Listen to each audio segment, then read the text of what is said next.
আসসালামু আলাইকুম দর্শক বন্ধুরা, আশা করি সবাই ভালো আছেন। আল্লাহর রহমতে আমরাও ভালো আছি। এখানে আমি সব মশলা নিয়ে নিয়েছি, বুঝতেই পারছেন এই মশলা দিয়ে কি করব। আজকে বিরিয়ানি রান্না করব এই মশলা দিয়ে। এই মশলাগুলো আমি হালকা তেলে তারপরে গুঁড়া করে নিয়েছি। আর এইখানে চলে আসলাম বিরিয়ানি রান্না করার জন্য। এখানে তেলের মধ্যে পেঁয়াজগুলো দিয়ে নিলাম। এইগুলো দিয়ে আমি প্রথমে বেরেস্তা করব। বেরেস্তা করার পর তারপরে আসল রান্নাটা শুরু করব। এখানে এই পেঁয়াজটা প্রথমে জোরে জাল দিয়ে আগে ভেজে নেবেন, নাইলে আস্তে জাল দিলে কি হয়, বেরেস্তাটা ভালো হয় না।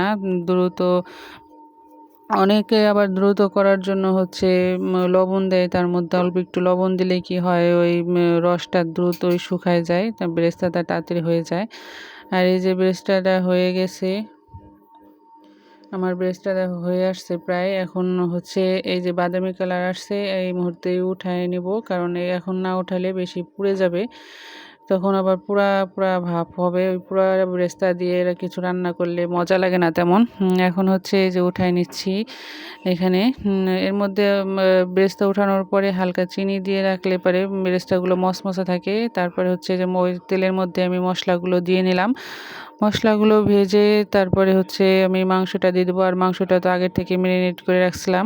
এই যে সব মশলা দিয়ে দিচ্ছে এখন। এখানে ধনিয়া গুঁড়া, মরিচ গুঁড়া, হলুদ গুঁড়া, আর যে মশলাটা করছি আমি সেই গুঁড়াটা দিয়ে নিলাম। এখানে পানি নিয়ে নিছি চাল ফোটানোর জন্য।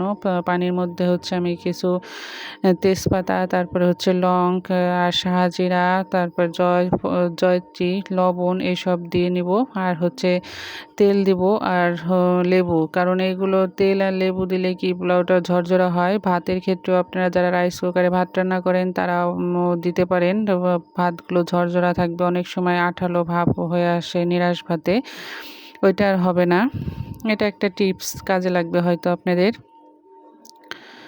আর এখানে আমি সব কিছু দেওয়ার পরে পানিটা বলক আসার পরে চালটা দিয়ে দিব, কারণ আগেই চালটা দিয়ে দিলে ঝরঝরা হবে না।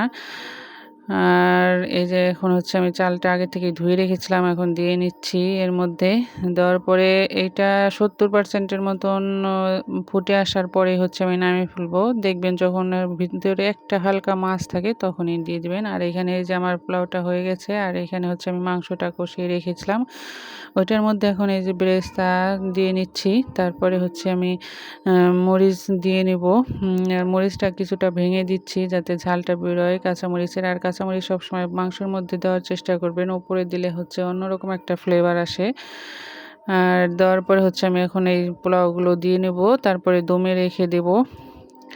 বেশি মানে যে ঝামেলা নাই, অল্প কিছুক্ষণের মধ্যে এই রান্নাটা হয়ে যায়। এই দিয়ে নিচ্ছি আস্তে আস্তে করে, এক এক করে লেয়ার দিব। পোলাওয়ের চালে বেশি একবারে সবগুলো ঢেলে দিলে কি ওই মাংসটা উপরে চলে আসবে। এই জন্য আমি এই চাকনি দিয়ে একটু ছাড়াই ছাড়াই দিব। এই যে এখানে দিয়ে নিচ্ছি সবগুলা। তারপর আমি কিছুক্ষণ দমে রাখবো। আর আমি ওই ওই হাঁড়িটার মাংসের ওই হাঁড়িটার নিচে একটা তাওয়া দিছি, যাতে একদম হিটটা সরাসরি না লাগে।